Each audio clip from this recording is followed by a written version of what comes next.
Welcome back, dear students. In history lesson India events after 1960, we will continue with this lesson. The events of 1970. The 1971 war between India and Pakistan led to the creation of an independent country called Bangladesh. As a part of India's policy to use atomic energy for peaceful purposes, India successfully carried out an underground test of an atomic device at Pokhran in Rajasthan in 1974.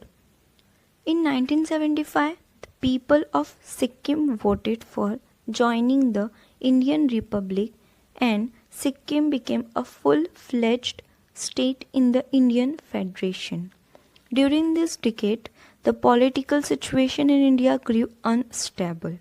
The Allahabad High Court gave a verdict in 1974 that Indira Gandhi, the then Prime Minister, had misused the government machinery during her election campaign. It led to a nationwide strikes and protest.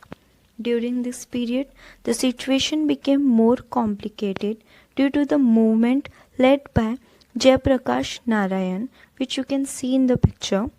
The situation of law and order in the country worsened, and the government declared a state of national emergency on the basis of the constitutional provision relating to emergency. During this turbulent means unstable, violent and unsettled period, the fundamental rights of Indian citizens were suspended.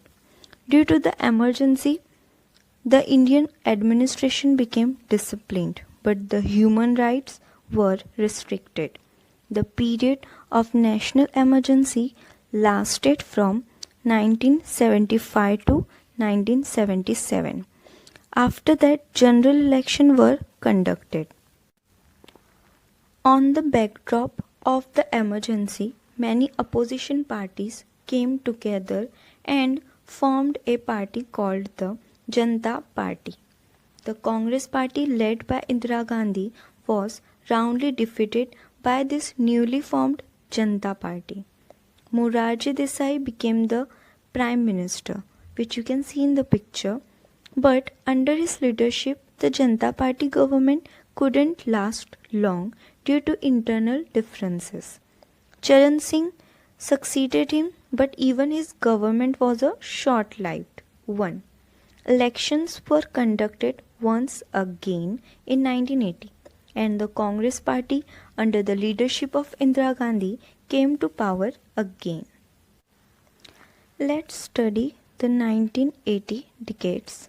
During this decade, the Indian political system faced many new challenges. The Sikhs in Punjab demanded an independent state of Khalistan and began a government which went on to become violent and destructive. Pakistan had lent its support to this movement.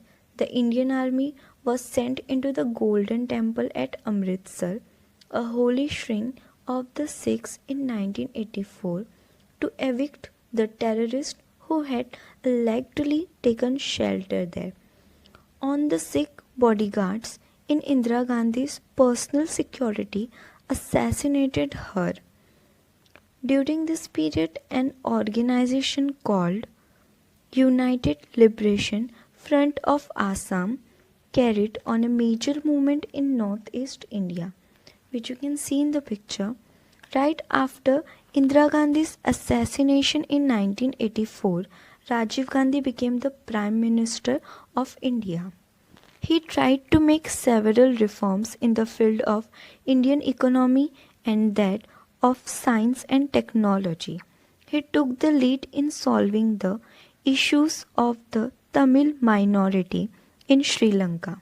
He promoted the idea of a united Sri Lanka with internal autonomy to the Tamil community, but his efforts in this regard proved to be in vain. he faced a lot of criticism in the context of corruption that took place during a defense equipment deal, especially the purchase of long range cannons from a foreign company called Bofors. Political corruption became a crucial issue in the general elections that followed, and the Congress party was defeated. Several political parties formed a coalition sorry Several political parties formed a coalition called the Janata Dal, and Vishwanath Pratap Singh became the next Prime Minister of India. The policy for providing reservations for other backward classes (OBC) is considered to be his most important contribution.